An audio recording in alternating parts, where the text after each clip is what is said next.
اپنے جملہ مرحومین و مرحومات خصوصاً بانیان مجلس کے جملہ مرحومین و مرحومات کے لیے ایک مرتبہ مل کر سورہ فاتحہ کی تلاوت کی۔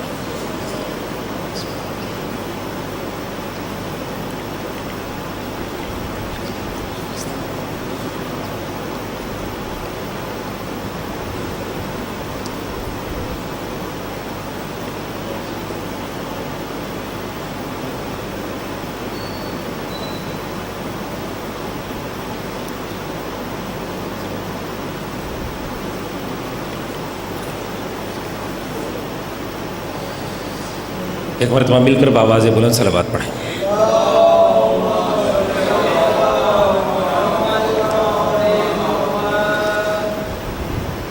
اعوذ باللہ من الشیطان اللعین الرجیم،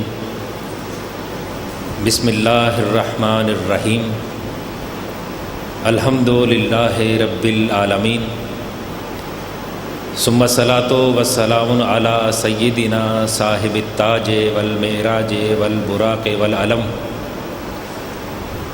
دافع البلاء والوباء والقحط والمرض والعلم،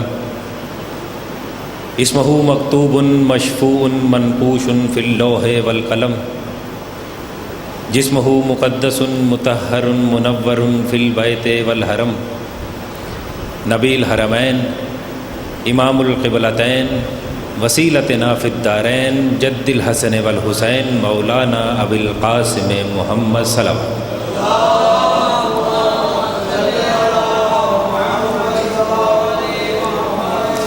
وعلی اطرتہ الطیبین الطاہرین المعصومین المظلومین، الذین اذھب اللہ عنکم الرجس وطہرہم تطہیرا، صلوات۔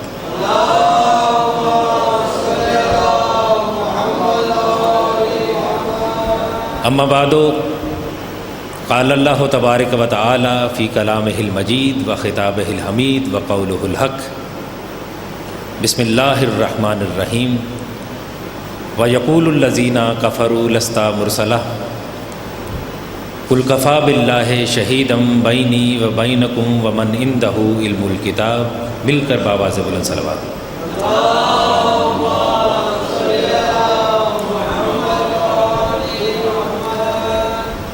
حضرات ذی وقار، محبان آل اطہار، شیعان حیدر کرار، برادران اہل سنت، ساکنان بزم معرفت، سرمستانہ میکدہ ولایت، آپ حضرات کی صلوات کو سن کر میرا جی چاہتا ہے کہ میں آپ حضرات کی خدمت میں کچھ ایسے جملے پیش کروں کہ جن جملوں کو سن کر آپ کی زمین ذہن اتنی زرخیز ہو جائے کہ اس میں معرفت کے 5، 12، 14 بیج بونے بالکل آسان ہو جائیں۔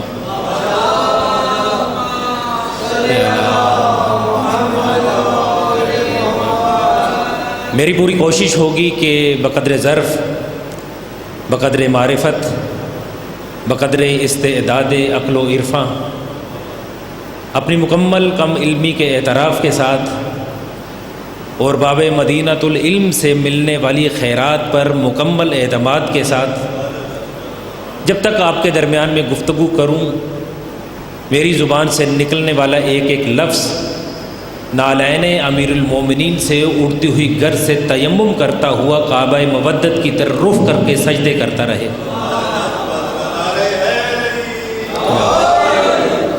عزیزان گرامی، یاد رکھیے کہ اللہ نے ذکر علی کے اندر عجیب چاشنی، عجیب محبت، عجیب روحانیت اور عجیب مقام رکھا ہے کہ جب ہم ذکر علی کرتے ہیں تو اس شان سے کرتے ہیں کہ ہمیں معلوم ہی نہیں ہو پاتا کہ ہم عرش پر چلے گئے ہیں یا عرش والے ادھر آ گئے ہیں۔ ابھی جب میں آ رہا تھا تو راستے میں نے دیکھا کہ کچھ لوگ کہ جن کی شلواریں اونچی تھیں اور وہ کاندھوں پر بستر اٹھائے ہوئے اللہ کی تلاش میں جا رہے تھے۔ ہم 1400 سالوں سے مومنین کی نمائندگی میں دنیا کو مسلسل یہ پیغام دے رہے ہیں کہ گلی گلی ڈھونڈنے سے اللہ کو کوئی فائدہ نہیں، اس لیے کہ گلی گلی ڈھونڈنے سے اللہ نہیں ملتا، بلکہ ذکر علی میں آ جاؤ، یہاں اللہ بھی ملے گا، رسول اللہ بھی ملے گا اور علی بھی ملیں گے۔ یاد رکھیے کہ دنیا اللہ کو تلاش کرتی ہے، اور یاد رکھیے کہ دنیا کو اپنے بنائے ہوئوں پر فخر ہے، جبکہ ہمیں اللہ کے بنائے ہوئوں پر فخر ہے۔ اس لیے کہ دنیا نے جنہیں بنایا ہے، دنیا نے جنہیں چنا ہے، دنیا نے جنہیں وہاں بٹھا دیا ہے جہاں انہیں نہیں بیٹھنا چاہیے تھا یا جہاں انہیں نہیں بٹھانا چاہیے تھا۔ میرا دل چاہتا ہے کہ میں دنیا والوں سے پوچھوں کہ دنیا والوں، جن کو تم نے بنایا ہے، جن کو تم نے چنا ہے، جن کو تم نے اپنا امام مانا ہے، جن کو تم نے اپنا راہبر مانا ہے، مجھے یہ بتاؤ کہ تمہارے راہبر کا نام کیا ہے، تمہارے راہبر کا پتہ کیا ہے؟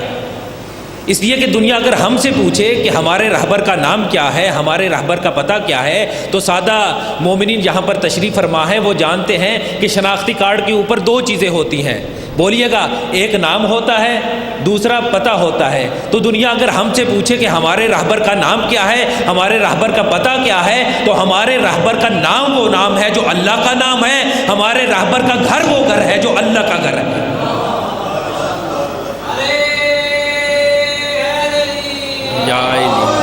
ابھی قبلہ آپ کے سامنے کلام پڑھ رہے تھے، اشعار پڑھ رہے تھے، میں ان کو ایک خوشخبری بھی دوں گا جو کہ یہ پہلے ہی سے جانتے ہیں کہ آل محمد کی شان میں جو ایک شعر کہہ دیتا ہے نا، اس کے لیے جنت کی ضمانت ہے۔ بلکہ ایک شعر تو میں نے زیادہ کہہ دیا، جو امام کا فرمان ہے وہ سناتا ہوں۔ امام فرماتے ہیں کہ من انشر فین بیت شعر وجبت لہ الجنہ، کہ جس نے ہم اہل بیت کی شان میں ایک بیت شعر کہا، اللہ نے اس کے لیے جنت کو واجب قرار دے دیا۔ قبلہ بیٹھے ہیں، جانتے ہیں کہ ایک شعر کے اندر دو بیت ہوتی ہیں۔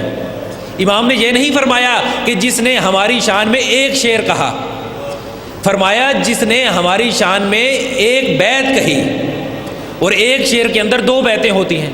من انشارا فین بیت شعر وجبت لہ الجنہ، کہ جس نے ہماری شان میں ایک بیت شعر کہا، اللہ نے اس کے لیے جنت کو واجب قرار دیا۔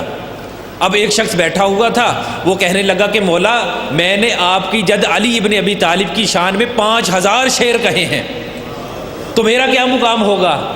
امام نے ارشاد فرمایا کہ تو یہ بتا کہ کیا تو میری جد امیر المومنین کی ولایت پر ایمان رکھتا ہے؟ جو خاموش بیٹھے ہیں ان کا کیا خیال ہے؟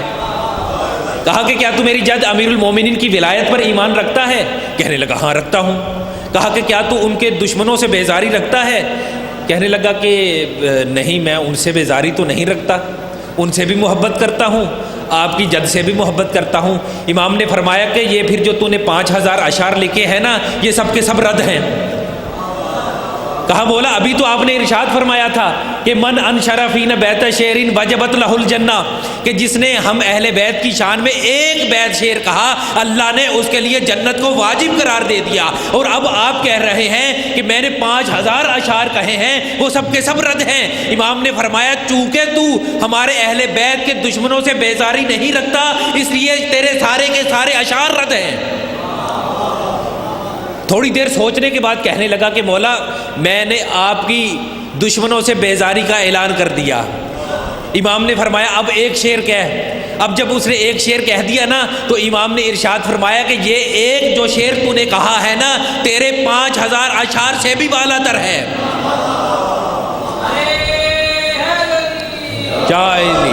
کہنے لگا مولا کیسے؟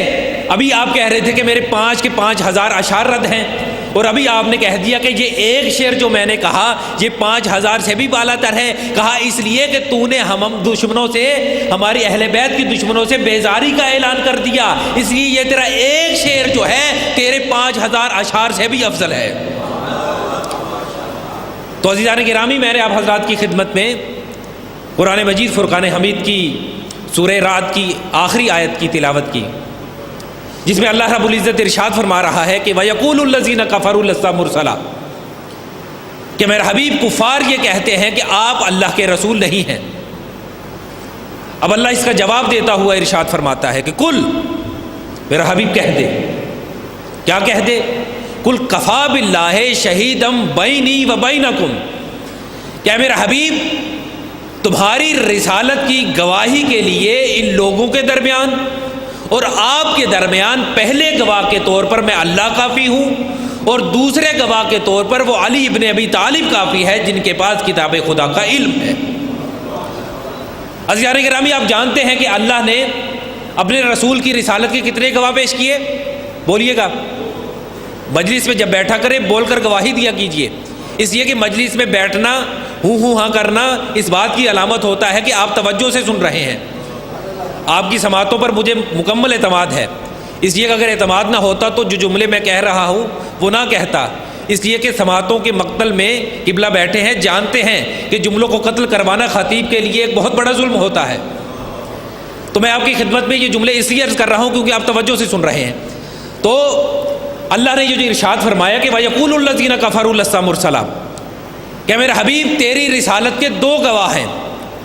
پہلے گواہ کے طور پر اللہ نے خود اپنا نام لیا، لیکن سوال یہ پیدا ہوتا ہے کہ اللہ تو وجود ظاہری رکھتا نہیں ہے، فکر میں وہ سما نہیں سکتا، صرف گفتگو میں آ سکتا ہے، الفاظ اس کا احاطہ کر نہیں سکتے، طائر تخیل وہاں پر تک پہنچ نہیں سکتا۔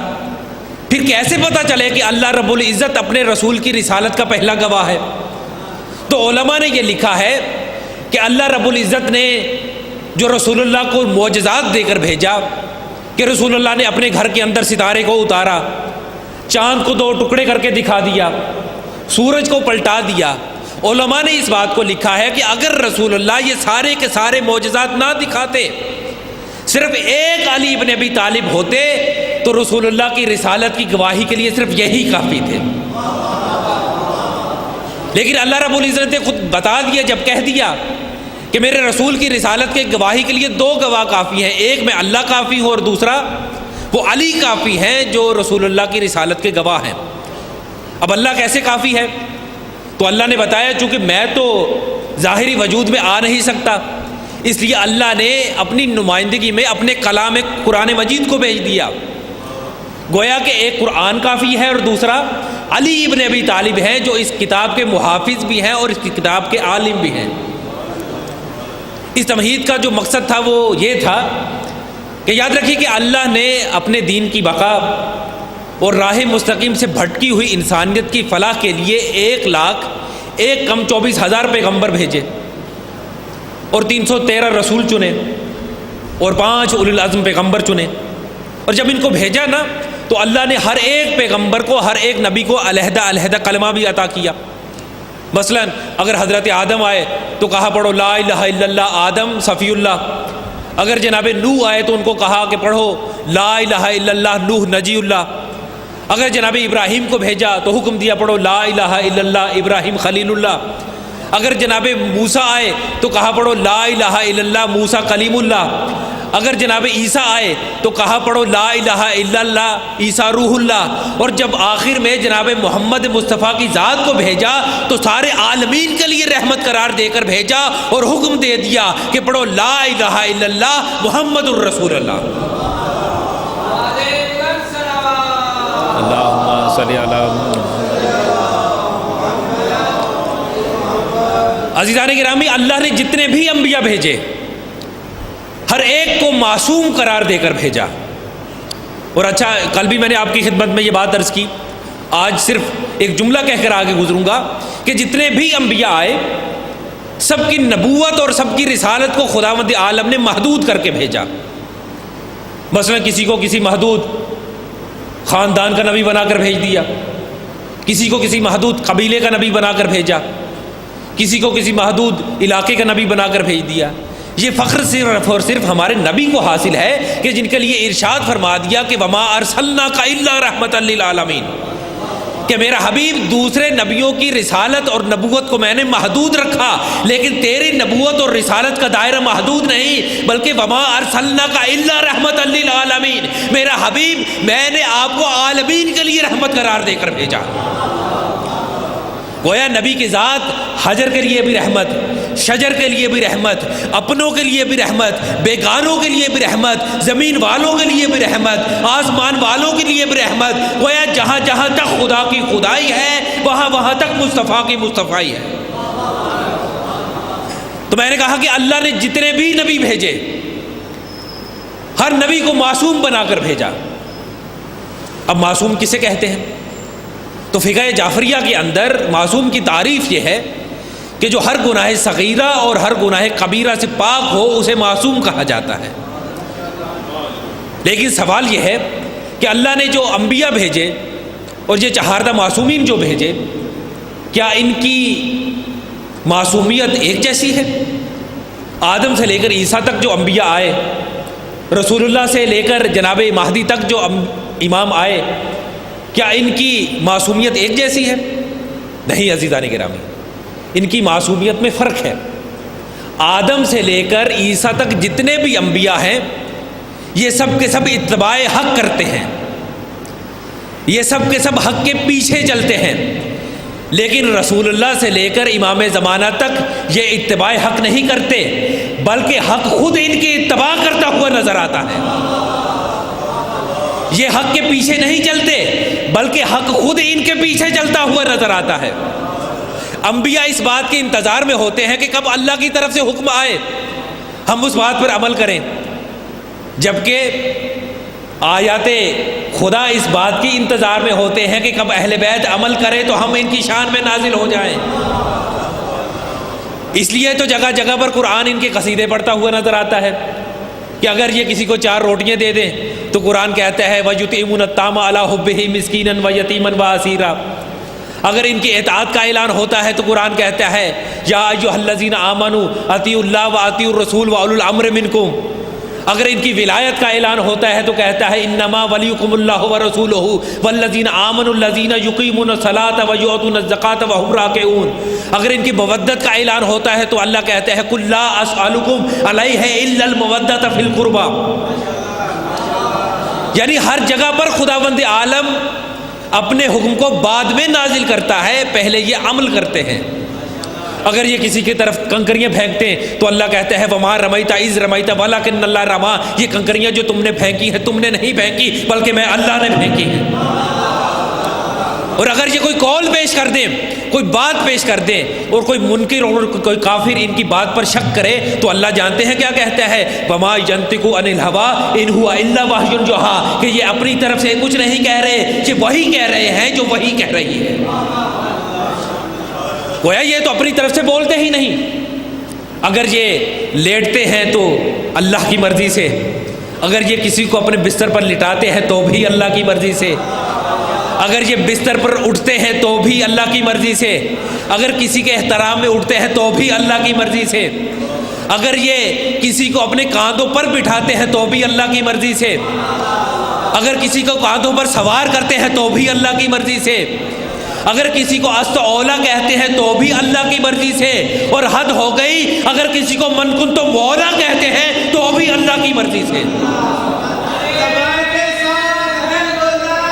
علی مولا علی زبان کے ساتھ دل بولا علی مولا نعرہ حیدری یا علی آواز بلند صلوات اللہم صلی علی محمد وآل محمد وآل محمد وعجل فرجہ۔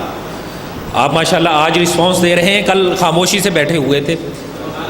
بہرحال آج اسی طرح سے ذکر اہل بیت سنا جاتا ہے، اس لیے کہ جب ذکر اہل بیت پڑھا جائے سنا جائے تو بلکہ میرا دل تو نہیں تھا، لیکن میں اس بات کو مکمل کرنے کے بعد وہ حدیث آپ کی خدمت میں پیش کروں گا تاکہ آپ کی سماعتیں مزید بیدار ہوں، کیونکہ آپ کے لیے یہ ہدیہ جو اللہ نے ابھی میرے ذہن میں اتارا کہ اس بات کو پیش کرنا چاہیے، بات کو مکمل کر کے آپ کی خدمت میں بات عرض کروں گا، انشاءاللہ آپ کو لطف آئے گا۔ تو میں نے آپ کی خدمت میں عرض کیا کہ انبیاء کی عصمت میں اور ان 14 کی عصمت میں فرق ہے۔ یاد رکھیے کہ آدم سے لے کر عیسیٰ تک جتنے بھی انبیاء آئے، ہر ایک کو خداوند عالم نے 2 چیزیں دے کر بھیجا، ایک معجزہ دے کر بھیجا اور دوسرا گواہ دے کر بھیجا۔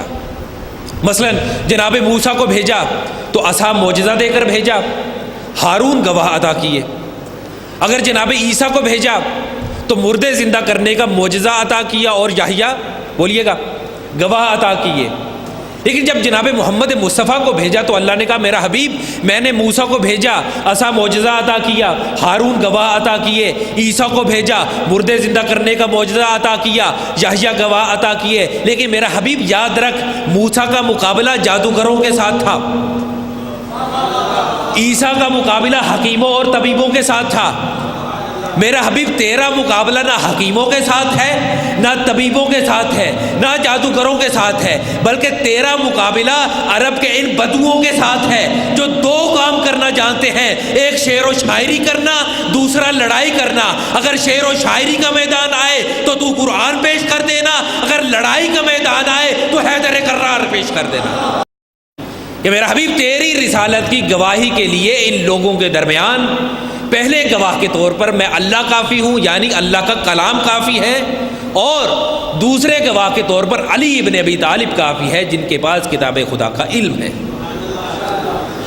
لیکن زیرک مومنین یہاں پر بیٹھے ہوئے ہیں، وہ کہیں گے کہ ٹھیک ہے رسول اللہ کی رسالت کی گواہی ایک تو قرآن ہے، دوسرا علی ابن ابی طالب ہے، اب جتنے بھی آئمہ آتے چلے جائیں گے سب کی گواہی ایک تو قرآن دے گا، امام زمانہ کے پاس قرآن موجود ہے، آخری امام تک پہلے گواہ نے قرآن نے ہر معصوم کی گواہی دی، لیکن رسول اللہ کی رسالت کی گواہی تو علی نے دی، اب علی کی امامت کا گواہ کون ہے؟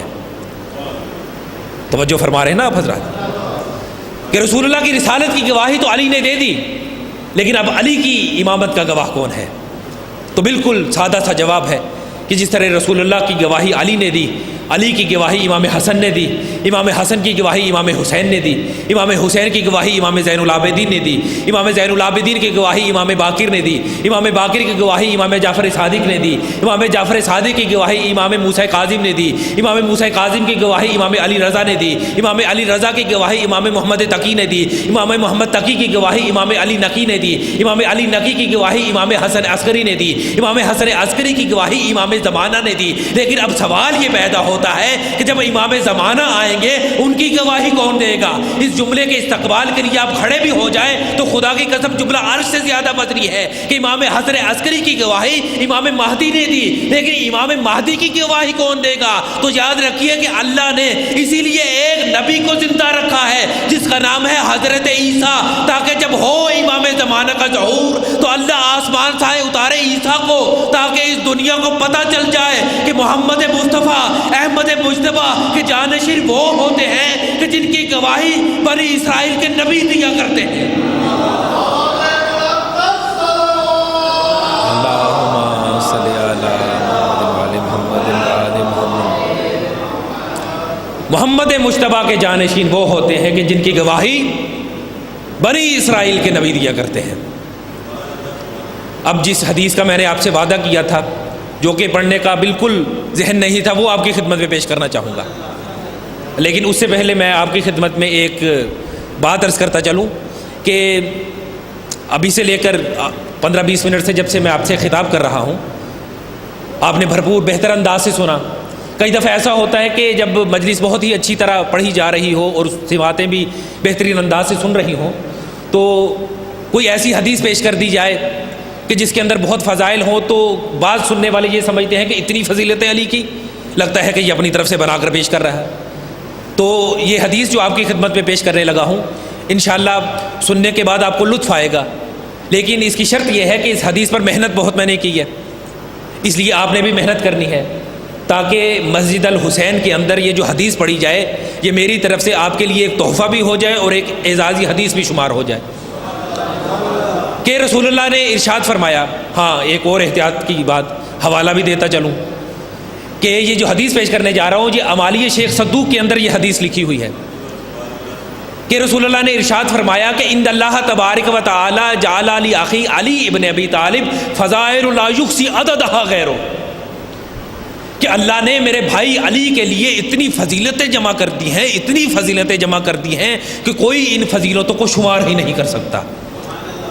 میں کہوں گا کہ چلو آج ایک مسئلہ حل ہو گیا کہ جب بھی مجلس پڑھی جاتی ہے تو اعتراض کیا جاتا ہے کہ ذاکر ہے تو علی کے فضائل پڑھ رہا ہے، خطیب ہے تو علی کے فضائل پڑھ رہا ہے، سلام پڑھنے والا ہے تو علی کے فضائل پڑھ رہا ہے، نعرہ لگانے والا ہے تو علی کے نعرے لگا رہا ہے، اور علی کے کتنے فضائل پڑھو گے؟ میں کہوں گا ہم پر اعتراض نہ کیجئے، رسول اللہ کی یہ حدیث سن لیجئے کہ ان اللہ تبارک و تعالی جعل لی اخی علی ابن ابی طالب فضائل لا یحصی عددھا غیرہ، کہ اللہ نے میرے بھائی علی کے لیے اتنی فضیلتیں جمع کر دی ہیں کہ کوئی ان فضیلتوں کو شمار ہی نہیں کر سکتا۔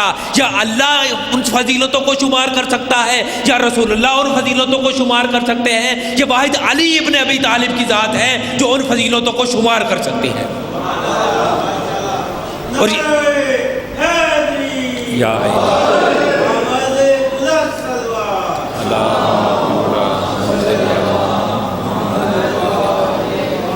اور یاد رکھیے کہ یہ لفظ اس جملے کے اندر ارشاد فرمایا کہ ان اللہ تبارک و تعالی جعل لی اخی علی ابن ابی طالب فضائل، لفظ فضائل یاد رکھیے گا، فضائل لا یحصی عددھا غیرہ۔ یہ لفظ جو فضائل ہے، قبلہ مولانا صاحب یہاں پر تشریف فرما ہے، وہ میری تائید کریں گے کہ یہ لفظ فضائل جو ہے یہ عربی زبان میں صیغہ منتہی الجموع ہے۔ صیغہ منتہی الجموع اسے کہتے ہیں کہ جس کے افراد کو شمار نہ کیا جا سکے، بس لفظ فضائل، اسی کے وزن پہ ہے مساجد، اسی کے وزن پہ ہے مجالس۔ توجہ فرما رہے ہیں آپ حضرات؟ مجالس، اس لیے کہ نہ تو مجالس کو شمار کیا جا سکتا ہے، نہ مساجد کو شمار کیا جا سکتا ہے، اور نہ ہی فضائل کو شمار کیا جا سکتا ہے، اس لیے کہ مساجد صرف زمین پر ہی نہیں بنی ہوئی، عرش پر بھی مسجد موجود ہے۔ اسی طرح فضائل علی صرف زمین پر نہیں ہو رہے بلکہ پوری کائنات میں پڑھے جا رہے ہیں۔ اسی طرح مجالس صرف زمین پر نہیں ہو رہی بلکہ پوری کائنات میں برپا ہے۔ تو یہ حدیث کا پہلا جملہ ہے۔ پھر فرمایا رسول اللہ نے، یہ پوری حدیث ہے، ایک حدیث ہے جو آپ کی خدمت میں پیش کروں گا، کہ ومن ذکر فضیلۃ من فضائل علی ابن ابی طالب غفر اللہ لہ ما تقدم من ذنبیہ وما تأخر۔ بڑا عجیب جملہ ہے یہ، خاص طور پر میرے لیے رسول اللہ نے فرمایا تھا ابھی اس وقت کے لیے، کہ ومن ذکر فضیلۃ من فضائل علی ابن ابی طالب غفر اللہ لہ ما تقدم من ذنبیہ وما تأخر، کہ اگر کوئی شخص میرے بھائی علی کی فضیلتوں میں سے کوئی ایک فضیلت بیان کرے گا، 1000 نہیں، 100 نہیں، 10 نہیں، کتنی؟ ایک۔ من ذکر فضیلۃ من فضائل علی ابن ابی طالب، اگر کوئی شخص میرے بھائی علی کی فضیلتوں میں سے کسی ایک فضیلت کا ذکر کرے گا، غفر اللہ لہ ما تقدم من ذنبیہ وما تاخر، تو جس نے بھی اس نے گناہ کر دیا ہے نا اگلے پچھلے، خداوند عالم وہ سب کے سب معاف فرما دے گا۔ یعنی وہ گناہ جو صدیے ماتھا رگڑنے سے معاف نہیں ہوتے، وہ علی کی ایک فضیلت بیان کرنے سے معاف ہو جاتے ہیں۔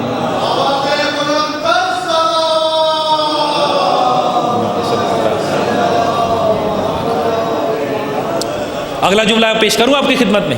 پھر فرمایا کہ ومن کتب فضیلۃ من فضائل علی ابن ابی طالب، کہ اگر کوئی شخص میرے بھائی علی کی فضیلتوں میں سے کسی ایک فضیلت کو لکھے گا، تحریر کرے گا، اس کے لیے کیا اجر ہے؟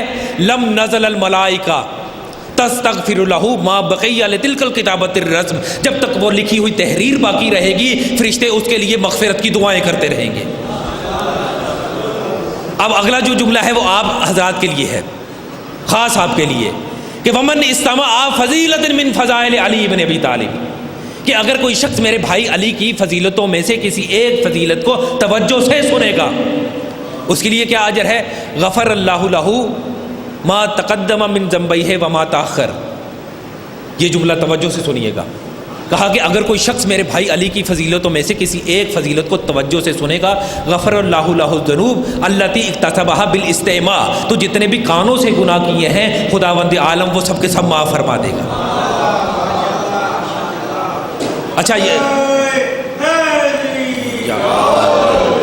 رسول اللہ نے جو ارشاد فرمایا نا کہ ومن استمع فضیلۃ من فضائل علی ابن ابی طالب، کہ اگر کوئی شخص میرے بھائی علی کی فضیلتوں میں سے کسی ایک فضیلت کو توجہ سے سنے گا، یہ رسول اللہ نے کیوں فرما دیا کہ توجہ سے سنے گا؟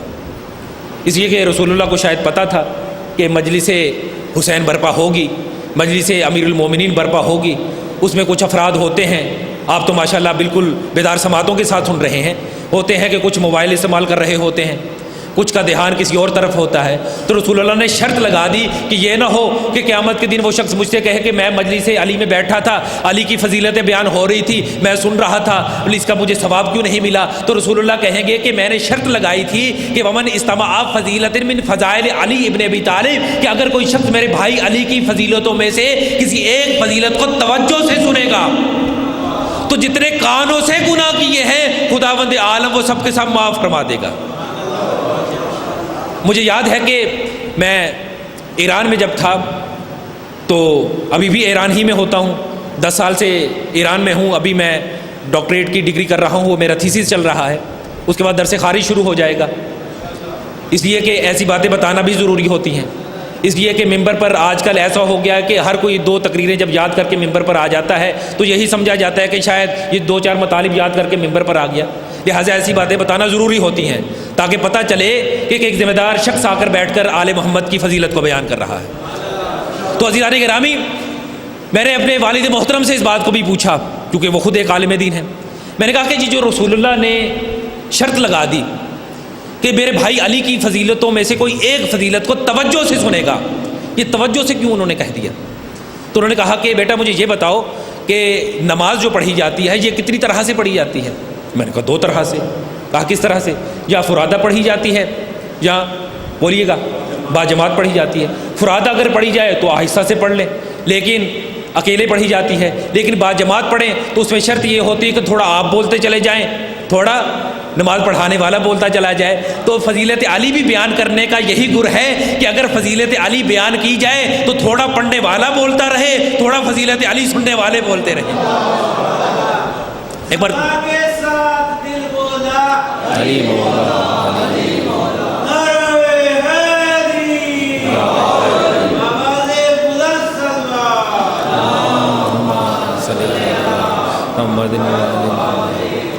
اب اگلی فضیلت کیا بتائی؟ پہلی تو ہو گئی نا کہ جو علی کا ذکر کرتا ہے اس کے اگلے پچھلے گناہ معاف. جو علی کا ذکر کو لکھتا ہے جب تک لکھی ہوئی تحریر باقی رہے گی فرشتے اس کے لیے مغفرت کی دعائیں کرتے رہیں گے. اگر کوئی علی کی فضیلت کو سنے گا اس کے گناہ کانوں سے کیے ہوئے معاف. اب اگلی کیا چیز باقی رہے گی؟ ومن نظر الی فضیلۃ من فضائل علی ابن ابی طالب, اگر کوئی شخص میرے بھائی علی کی فضیلتوں میں سے کسی ایک فضیلت کو دیکھے گا تو اس کے لیے کیا ہے؟ جتنے بھی آنکھوں سے گناہ کیے ہیں خداوند عالم وہ سب کے سب معاف فرما دے گا. اسی لیے پھر فرمایا کہ النظر الی وجہ علی عبادہ والذکر علی عبادہ. اسی لیے میرے بھائی علی کا ذکر کرنا بھی عبادت ہے اور میرے بھائی علی کی طرف دیکھنا بھی عبادت ہے. اچھا, میری کوشش ہوتی ہے کہ وہ مطالب بیان نہ کیے جائیں جو ممبر سے لوگوں نے پہلے سنے ہوئے ہوں. اب میرا یہ وعدہ ہے کہ آپ نے اس مطلب کو جو میں اب پیش کرنے جا رہا ہوں آپ نے اس انداز سے نہیں سنا ہوگا کہ رسول اللہ نے, آپ نے یہ تو سنا ہے کہ ارشاد فرمایا کہ النظر الی وجہ علی عبادہ, کہ علی کا چہرہ دیکھنا بولیے گا عبادت ہے.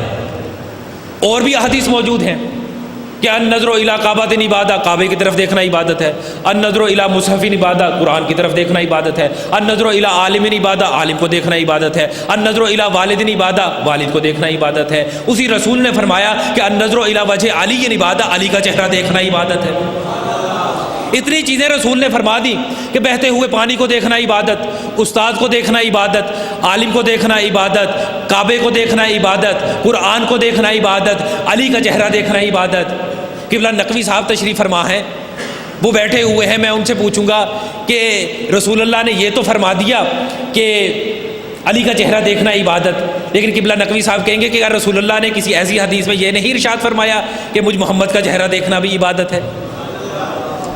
آپ میں سے بہت سے افراد بیٹھے ہیں, پڑھے لکھے افراد ہیں, آپ مجھے بتائیے کہ آپ نے کسی ایسی کتاب کے اندر ضعیف سے ضعیف حدیث سنی ہو کہ جس کے اندر رسول نے یہ فرمایا ہو کہ النظر الی وجہ نبی عبادہ, کہ نبی کا چہرہ دیکھنا عبادت ہے؟ اگر سنی ہے تو اٹھ کے بتائیے مجھے, سنی ہے آپ میں سے؟ کیونکہ کئی دفعہ خاموشی بھی تسلیم کا علامت ہوتی ہے. ہاں, اس لیے بول کے بتائیں کہ نہیں کہا.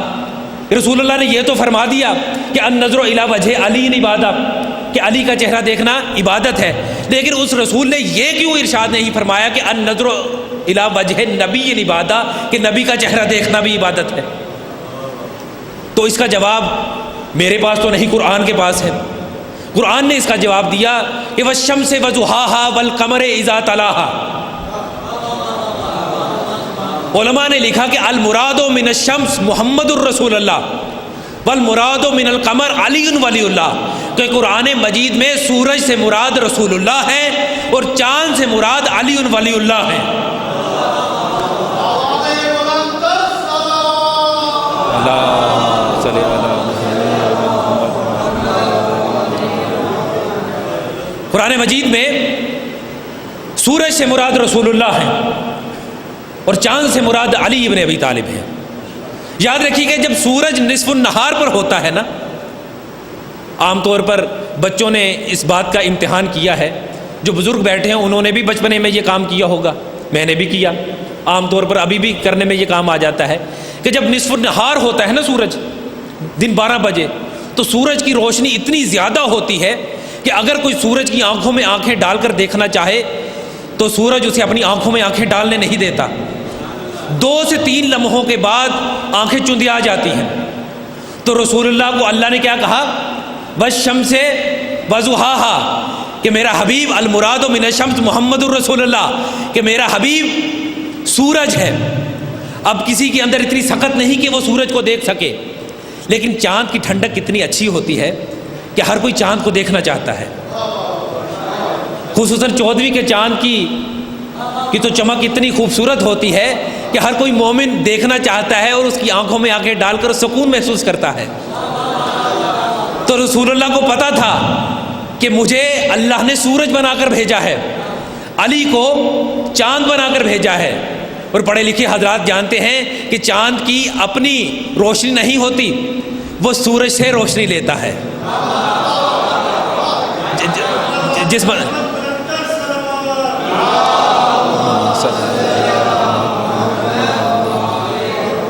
جس بات تک میں پہنچانا چاہتا تھا آپ پہنچ گئے، صرف داخل ثواب ہونے کے لیے جملہ مکمل کر رہا ہوں کہ رسول اللہ جانتے تھے کہ مجھے تو کوئی نہیں دیکھ سکتا، اس لیے رسول اللہ نے یہ نہیں فرمایا کہ النظر الی وجہ نبی عبادت، کہ نبی کی طرف دیکھنا عبادت ہے۔ رسول اللہ جانتے تھے کہ چاند کو ہر کوئی دیکھ سکتا ہے، اس لیے فرما دیا کہ النظر الی وجہ علی عبادت، کہ علی کے چہرے کو دیکھنا عبادت ہے۔ یعنی رسول نے بتا دیا کہ تم علی کو دیکھنا، علی مجھے دیکھیں گے، تم علی کو دیکھ کے عبادت کرنا، علی مجھے دیکھ کر عبادت کریں گے۔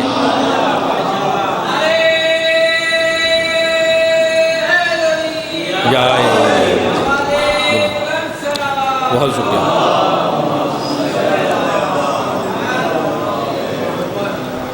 اب اس کے بعد حدیث ختم ہو رہی، آخری جملہ آپ کی خدمت میں پیش کر رہا ہوں۔ یہ آخری جو جملہ آپ کی خدمت میں عرض کر رہا ہوں، یاد رکھیے کہ اس جملے کو اہل سنت نے بھی اپنی کتابوں کے اندر لکھا ہے اور کتب تشیع نے بھی اپنی کتابوں کے اندر اس جملے کو لکھا ہے۔ مگر اس سے پہلے ایک جملہ آپ کی خدمت میں عرض کروں گا کہ اگر ایک میزان ہو، ایک ترازو ہو، سوال آپ سے ہے، جواب آپ دیجئے گا، اگر نہ دے سکے تو رسول اللہ سے جواب لیں گے، کہ ایک میزان لگا ہو، ایک ترازو لگ رہا ہو۔ آپ کی ملتان کی زبان میں کیا کہتے ہیں ترازو کو؟ ترکڑی، پنجاب میں بھی تکڑی کہا جاتا ہے۔ تو بہرحال آپ تکڑی کہہ لیں، ترازو کہہ لیں، میزان کہہ لیں، ایک ہی بات ہے کہ اگر میزان لگا ہو، اس میزان کے ایک پلڑے کے اندر ولایت علی کو رکھ دیا جائے، تو اس میزان کے دوسرے پلڑے میں کون سی ایسی چیز ہے جو ولایت علی کے بالکل برابر آ کر تل جائے؟ بولیے گا، اگر کسی کے علم میں ہو تو بتائے، اگر نہیں علم تو رسول اللہ سے پوچھتے ہیں۔ اب رسول اللہ سے جب پوچھا ہے، آپ سب کی نمائندگی میں ہم پوچھتے ہیں کہ یا رسول اللہ، کون سی ایسی چیز ہے کہ اگر میزان عدل لگایا جائے، ترازو کے ایک پلڑے کے اندر ولایت علی کو رکھ دیا جائے، دوسرے پلڑے کے اندر کون سی ایسی چیز ہے جو ولایت علی کے بالکل برابر آ کر تل جائے؟ تو رسول اللہ مسکرا کر کہیں گے کہ لا یقبل الاعمال عبد الا بولایتہ والبراءۃ من اعدائہ، کہ اللہ قیامت کے دن کسی کے اعمال کو اس وقت تک قبول نہیں کرے گا جب تک کہ وہ علی کی ولایت نہ رکھتا ہو اور علی کے دشمنوں پر تبرہ نہ کرتا ہو۔ پتہ چلا کہ ولایت علی کے برابر آ کر کوئی چیز تل سکتی ہے تو وہ محمد و اہل بیت محمد کے دشمنوں پر تبرہ ہے۔ عزیزان گرامی، صرف ایک بات عرض کر کے آپ کی خدمت میں بات کو مکمل کروں گا۔ یاد رکھیے کہ میرے مولا نے 12 مرتبہ اپنے علم کا اظہار کرتے ہوئے ممبر پر سے ارشاد فرمایا کہ سلونی قبل ان تفقدونی، کہ پوچھو مجھ علی ابن ابی طالب سے جو پوچھنا ہے اس سے پہلے کہ تم مجھے کھو دو۔ میرا مولا ممبر کوفہ پر تشریف فرما تھا، اور اب جو بات میں خدمت میں پیش کرنے جا رہا ہوں، یہ بات کتاب کا نام ہے الفقیہ والمتفقیہ، خطیب بغدادی کی لکھی ہوئی کتاب ہے، 600 سے 700 صفحات پر مبنی ہے۔ اگر اس کے ہر روز 30 سے 40 صفحات میں پڑھوں تو کم از کم ایک عشرہ اس کتاب کو پڑھنے کے لیے چاہیے، اور خدا کی قسم ممبر پر سے یہ کتاب پڑھنے والی ہے۔ تو اس میں سے یہ ایک جملہ آپ کی خدمت میں عرض کر رہا ہوں کہ میرے مولا نے ممبر کوفہ پر بیٹھے ہوئے 12 مرتبہ ارشاد فرمایا کہ سلونی قبل ان تفقدونی۔ اب اگلا جملہ آپ کی خدمت میں پیش کروں گا، اس کے بعد میں دیکھوں گا کہ آپ کتنا سننا چاہتے ہیں، میں کتنا پڑھ سکوں گا۔ میرے مولا نے ارشاد فرمایا کہ سلونی قبل ان تفقدونی، کہ پوچھو مجھ علی سے جو پوچھنا ہے اس سے پہلے کہ تم مجھے کھو دو۔ بہت سے افراد اٹھے، کسی نے کہا یا علی بتائیے میرے سر کے بال کتنے ہیں، کسی نے پوچھا یا علی بتائیے کہ آج میں کیا کھاؤں گا، کسی نے جیب کے اندر ہاتھ ڈالا اور کچھ نکال کر کہا کہ یا علی میری مٹھی میں کیا ہے، مولا نے کہا وہی ہے جو تو نے ابھی جیب میں سے نکالا ہے۔ گویا لوگوں نے ایسے بےہودہ قسم کے سوال کرنے شروع کر دیے۔ مولا نے ارشاد فرمایا کہ لوگوں مجھ علی کی آزمائش مت کرو، مجھ علی کا امتحان مت لو، کچھ سیکھنے کے لیے مجھ سے پوچھو۔ جب مولا نے یہ جملہ ارشاد فرمایا نا تو لوگوں نے دیکھا کہ مجمع سے میں اسے ایک بزرگ مولا علی کی طرف بڑھتا ہوا چلا آیا کہ جس کے سر پر عمامہ تھا، کمر میں پٹکا تھا، چہرے کا نور یہ بتلا رہا تھا کہ یہ کوئی بہت بزرگ ہستی ہے۔ مولا کے پاس آ کر کہنے لگا السلام علیکم یا امیر المومنین، کہ اے مولا امیر المومنین آپ پر سلام ہو۔ گویا کہ اس کے سلام کرنے کا انداز یہ بتلا رہا تھا کہ یہ معرفت رکھنے والا ہے۔ آ کر کہنے لگا کہ یا علی میرے کچھ سوال ہیں، میرے سوالوں کے جواب مجھے دیجیے۔ مولا نے کہا کہ سلونی، پوچھو کیا پوچھنا چاہتے ہو۔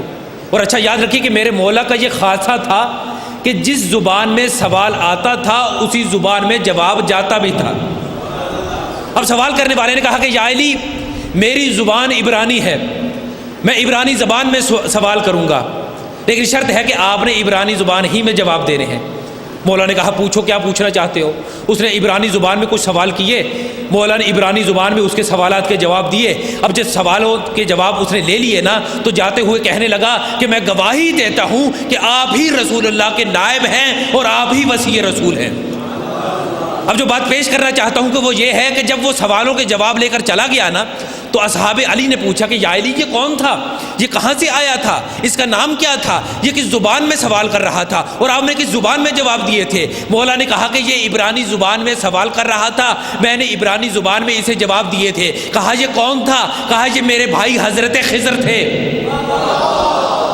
کہا مولا کیا پوچھنے آئے تھے، کہا کچھ دنوں سے انہیں کچھ سوالات تنگ کر رہے تھے، لہٰذا اپنے سوالوں کے جواب لینے کے لیے میرے پاس آئے تھے، لہٰذا اپنے سوالوں کے جواب لے کر راضی ہو کر شافی و متشفی ہو کر میرے پاس سے گئے ہیں۔ اب مجھے جملہ کہنے دیجیے کہ آپ جانتے ہیں نا کہ حضرت خضر کون ہیں۔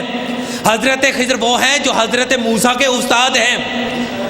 حضرت موسیٰ وہ ہے کہ جب اللہ سے انہوں نے خطاب کرتے ہوئے کہا کہ بار الہت تیرا مجھ پر کتنا کرم ہے کہ تو نے مجھے اولو العزم پیغمبر بنا دیا ہے، تو نے مجھے فرعون پر فتح دی ہے، تو نے مجھے کتاب دی ہے، تو نے مجھے شریعت دی ہے، تو نے مجھے تورات جیسی کتاب دی ہے، تو نے مجھے صاحب امت نبی بنایا ہے، تیرا مجھ پر کتنا کرم ہے۔ اب اللہ نے جب یہ جملے سنے تو اللہ نے ارشاد فرمایا کہ اے موسیٰ جا اور جا کر میرے بندے سے دوبارہ سے جا کر سیکھنا شروع کر۔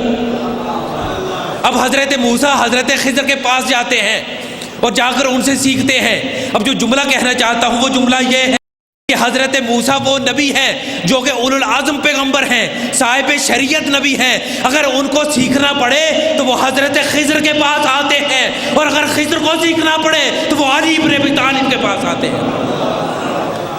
ایک مرتبہ مل کر باواز بلند صلوات پڑھیں۔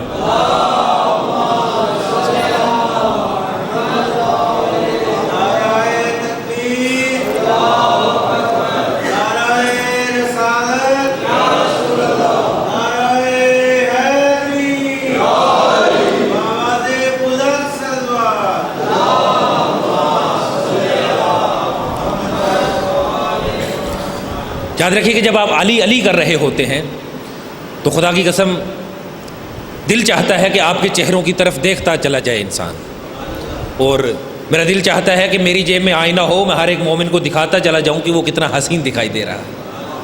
اس لیے کہ جب علی کا ذکر ہوتا ہے تو مومن حسین ہو جاتا ہے۔ کیوں؟ اس لیے کہ جب فضائل علی بیان ہوتے ہیں تو انسان کا خون جوش میں آتا ہے، جب جوش میں آتا ہے تو انسان کے چہرے پر خوبصورتی آتی ہے، جب چہرے پر خوبصورتی آ جاتی ہے تو پھر دل چاہتا ہے کہ انسان اپنے مقابل کو دیکھتا چلا جائے۔ تو اس لیے آپ مجھے سب حسین دکھائی دے رہے ہیں۔ کیوں؟ اس لیے کہ آپ علی کے ذکر پر مسکرا رہے ہیں۔ چلیں آپ کی خدمت میں یہ بھی جملہ ہدیہ کرتا چلا جاؤں، اس لیے کہ جملوں کو چھپانا اور خوبصورت جملوں کو چھپانا یہ بخل کا کام ہوتا ہے۔ یاد رکھیے کہ رسول اللہ نے ارشاد فرمایا تھا کہ النظر الی وجہ علی عبادہ، کہ علی کا چہرہ دیکھنا عبادت ہے۔ اس جملے کو آپ نے اگر خاموشی سے سن لیا تو اس کا مطلب ہے اس جملے کا حق ہی ادا نہیں کیا، کہ رسول اللہ نے فرمایا تھا کہ النظر الی وجہ علی عبادہ، کہ علی کا چہرہ دیکھنا عبادت ہے۔ اب خدا جانے علی آئینے میں دن میں کتنی بار اپنا چہرہ دیکھ کے خود ہی عبادت کرتے ہوں گے۔ گویا علی بھی اپنا چہرہ دیکھ کر عبادت کرتے تھے، کہ جس علی کے چہرے کو خدا نے دیکھنا عبادت قرار دیا۔ آپ حضرات کے ذہنوں میں موضوع ہے کہ علم امیر المومنین اور ہماری ذمہ داریاں، چونکہ آج ایک ہی موضوع کو لے کر چلتے ہوئے بہت وقت ہو گیا، اس لیے بالکل مختصر ایک سے دو باتیں عرض کر کے اجازت چاہوں گا۔ یاد رکھیے کہ کل ہم نے آپ کی خدمت میں حدیث پیش کی کہ حضرت لقمان نے اپنے بیٹے سے ارشاد فرما کے یا بنیا انی خدمت اربع مئات نبی واخذت من کلامہم اربع کلمات، اس لیے تیزی سے پڑھ رہا ہوں چونکہ کل بیان کر چکا ہوں کہ میرے بیٹے میں نے 400 انبیاء کی خدمت کا شرف حاصل کیا ہے اور میں نے ان سے 4 باتوں کو سیکھا ہے۔ پہلی بات آپ کی خدمت میں بالکل مختصر بیان کی کہ وَإِذَا كُنْتَ عَلَى الْمَائِدَةِ فَاحْفَظْ حَلْقِكَ، جب تم دسترخوان پر بیٹھے ہوئے ہو تو اپنے حلق کی حفاظت کرو، یعنی لقمہ اندر لے جانے سے پہلے ایک لمحے کے لیے سوچو کہ یہ لقمہ تمہارے لیے حلال ہے یا نہیں ہے۔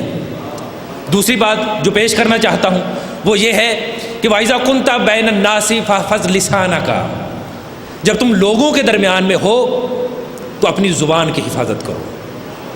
یاد رکھیے کہ زبان ایک عظیم نعمت پروردگار ہے، اگر یہ کنٹرول میں رہے تو اس سے بڑی کوئی نعمت نہیں ہے، اور اگر یہ کنٹرول سے باہر ہو جائے تو اس کے نقصانات کا دائرہ بہت ہی زیادہ وسیع ہے۔ اسی لیے اللہ تعالیٰ نے وہ زبان جو حق گویائی کے لیے بولے اسے عبادت قرار دیا ہے، اور جو باطل کے لیے بولے اسے تکذیب کا قرار دیا ہے۔ آپ دیکھیے کہ اللہ نے اس زبان کے سامنے 2 ہونٹ لگائے ہیں، کیوں؟ گویا اللہ نے زبان کے سامنے 2 ہونٹ نہیں بلکہ 2 پھاٹک لگا دیے ہیں تاکہ یہ زبان کنٹرول میں رہے اور بوقت ضرورت اسے استعمال کیا جائے۔ خود امیر المومنین نے ارشاد فرمایا کہ تکلموا تعرفوا فإن المرء مخبوء تحت لسانه، کہ بولو تاکہ پہچانے جاؤ۔ کیوں؟ اس لیے کہ انسان اپنی زبان کے نیچے چھپا ہوا ہے۔ پھر ارشاد فرمایا کہ ان لسان المومن من وراء قلبہ وَإِنَّ قَلْبُ الْمُنَافِقِ مِنْ وَرَاءِ لِسَانِهِ، کہ مومن کی زبان اس کے دل کے پیچھے ہوتی ہے جبکہ منافق کی زبان اس کے دل کے آگے ہوتی ہے۔ یعنی مومن جب بولتا ہے تو پہلے سوچتا ہے کہ مجھے یہ بات کہنی چاہیے یا نہیں کہنی چاہیے، اگر اس بات میں مصلحت ہو تو وہ بات کرتا ہے، اگر اس بات میں مصلحت نہیں ہے تو وہ خاموش رہتا ہے۔ اور منافق کی کیا علامت ہے؟ اچھا عام طور پر کچھ افراد یہ بھی کہتے ہیں کہ صاحب میں تو بڑا راست گو ہوں، میرے دل میں جو بات ہوتی ہے وہ میں کہہ دیتا ہوں۔ یہ مومن کی علامت نہیں ہے۔ مومن کی علامت یہ ہے کہ وہ پہلے سوچتا ہے پھر بولتا ہے۔ یہ منافق کی علامت ہے کہ بغیر سوچے سمجھے بول دے اور پھر بعد میں سوچے کہ یہ میں نے کیا کہہ دیا۔ اس لیے کہ رسول اللہ ارشاد فرماتے ہیں کہ کسی کا ایمان اس وقت تک مکمل نہیں ہو سکتا جب تک کہ اس شخص کا دل صحیح نہ ہو۔ کسی کا دل اس وقت تک صحیح نہیں ہو سکتا جب تک کہ اس کی زبان صحیح نہ ہو۔ حضرت لقمان ارشاد فرماتے ہیں یا بنیا قد ندمت علی الکلام ولم اندب علی السکوت، کہ مجھے بولنے کی وجہ سے تو ندامت کا سامنا کرنا پڑا ہے مگر خاموش رہنے کی بنا پر مجھے کبھی بھی ندامت کا سامنا نہیں کرنا پڑا۔ پھر ایک اور جگہ کہتے ہیں یا بنیا ان کنت زعمت کہ ان الکلام من فضۃ وان السکوت من ذہب، کیا میرے بیٹے اگر تم یہ خیال کرتے ہو کہ بولنا چاندی ہے تو یاد رکھو کہ خاموش رہنا سونا ہے۔ اور یہ بھی یاد رکھیے کہ ہر جگہ پر خاموش رہنا عبادت نہیں ہے۔ جن جگہوں پر احادیث کے اندر یہ بیان کیا گیا ہے نا کہ خاموش رہو، کہ نجات المومن فی حفظ لسانہ ہی، کہ مومن کی خاموش رہنے میں اس کی نجات ہے، اس کی ضمانت ہے، یہ ان جگہوں کے لیے ہے کہ جہاں پر غیبت ہو، جہاں پر چغل خوری ہو، جہاں پر کسی کی برائی ہو، ایسے موقع پر اسلام کہتا ہے کہ خاموش رہو۔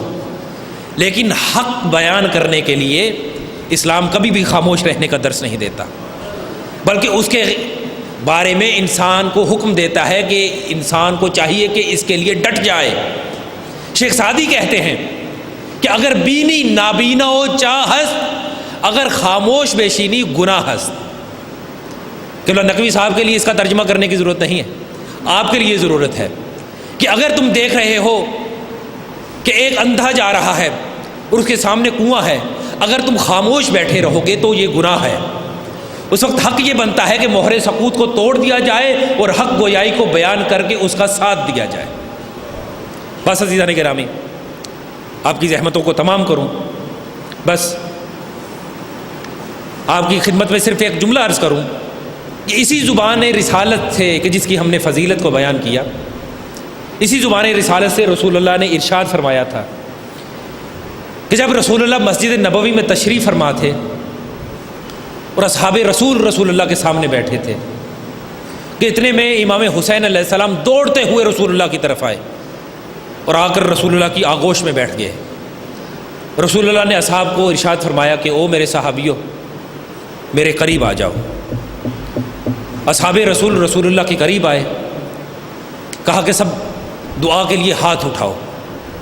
اصحاب نے دعا کے لیے ہاتھ اٹھائے، کہا کہ میں ایک دعا کروں گا، اس پر سب آمین کہنا۔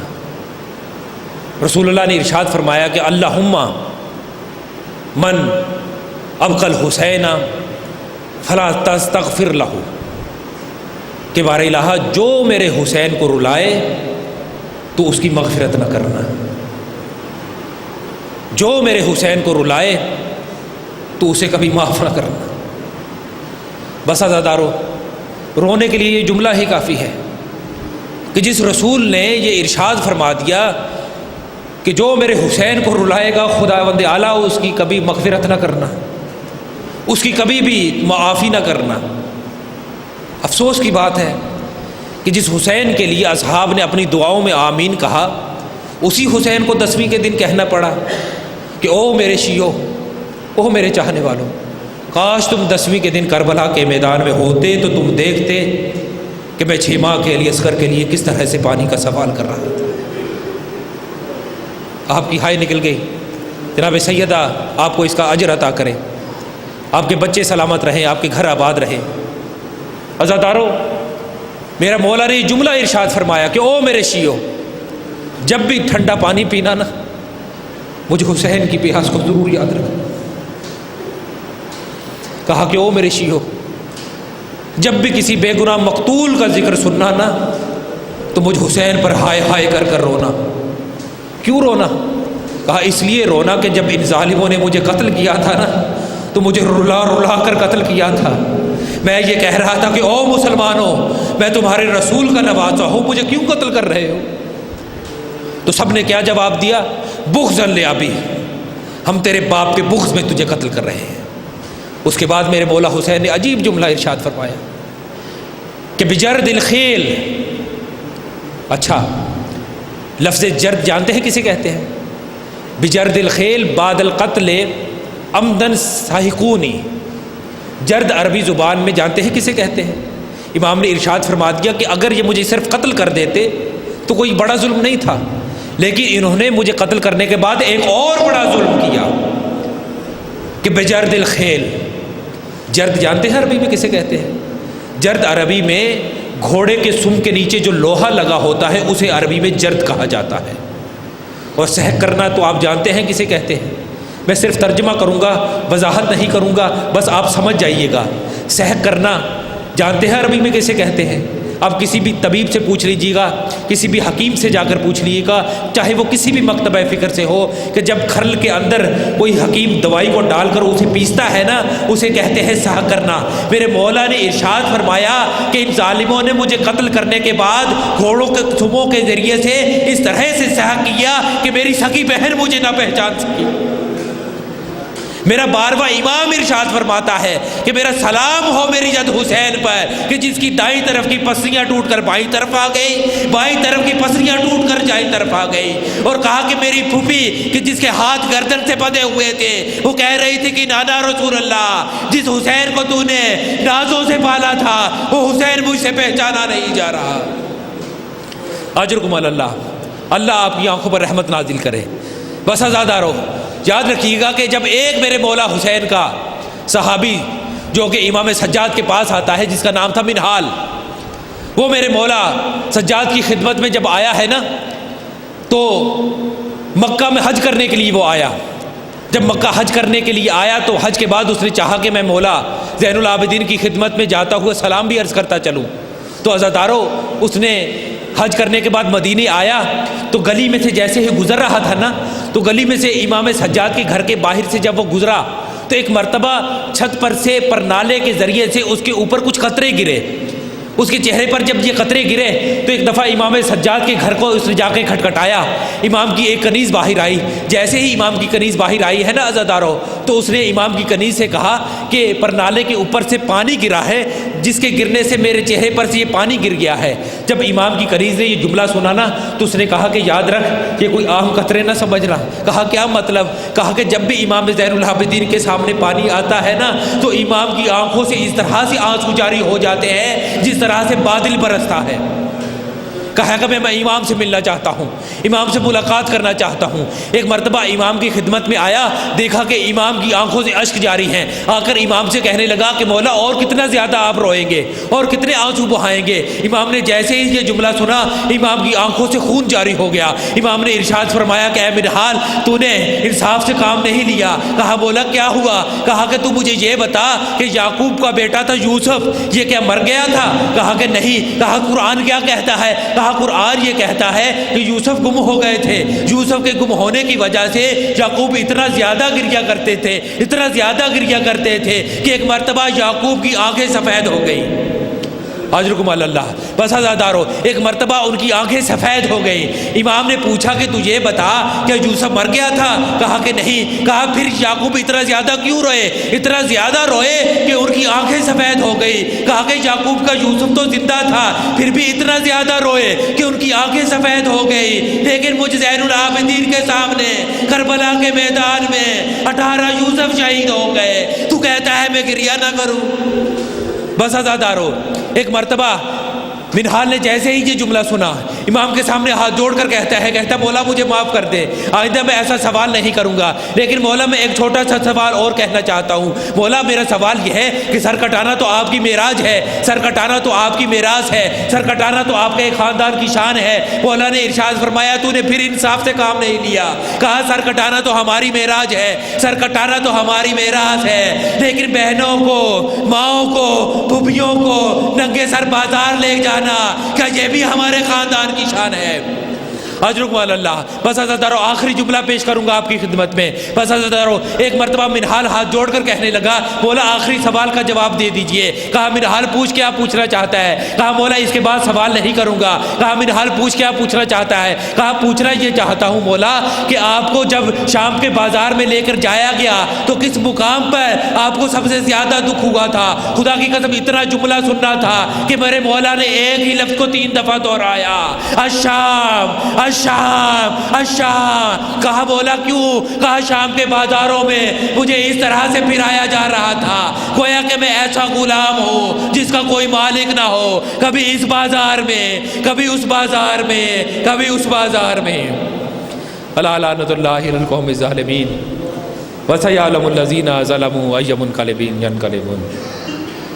اللہم صلی علی محمد وآل محمد، یا محمود بحق محمد، یا عالی بحق علی، یا فاطر السماوات والارض بحق فاطمہ، یا محسن بحق الحسن، یا قدیم الحسان بحق الحسین علیہ السلام، بار الہ تیری بارگاہ میں ہم نے جو قلیل سی عبادت کی ہے اسے اپنی بارگاہ میں قبول و منظور فرما۔ بار الہ جتنے بھی مومنین یہاں پر بیٹھے ہوئے ہیں ان کی حاجات کو قبول و منظور فرما۔ بار الہ جتنے بھی مومنین دنیا سے تشریف لے گئے ہیں، خصوصاً یہاں پر 3 شہداء جن کی قبریں ہیں، بار الہ ان شہداء کے طفیل ہم میں جذبہ شبیری عنایت فرما، ہمیں کوئی غم نہ دے سوائے امام حسین کے غم کے۔ بار الہ جتنے بھی بے اولاد مومنین بیٹھے ہیں ان کو اولاد نرینہ عطا فرما، جتنے بے روزگار ہیں ان کو روزگار نصیب فرما، جتنے بھی پریشان حال ہیں ان کی پریشانیوں کو دور فرما۔ بار الہ تمام دنیاوی اور اخروی امتحانات میں ہمیں کامیابی نصیب فرما۔ بار الہ تجھے اپنے ہادی کا واسطہ، تجھے ہمارے مولا مہدی کا واسطہ کہ ان کے ظہور میں جلد از جلد ظہور فرما۔ اپنی دعاؤں کی قبولیت کے لیے ایک مرتبہ مل کر باواز بلند صلوات پڑھیں۔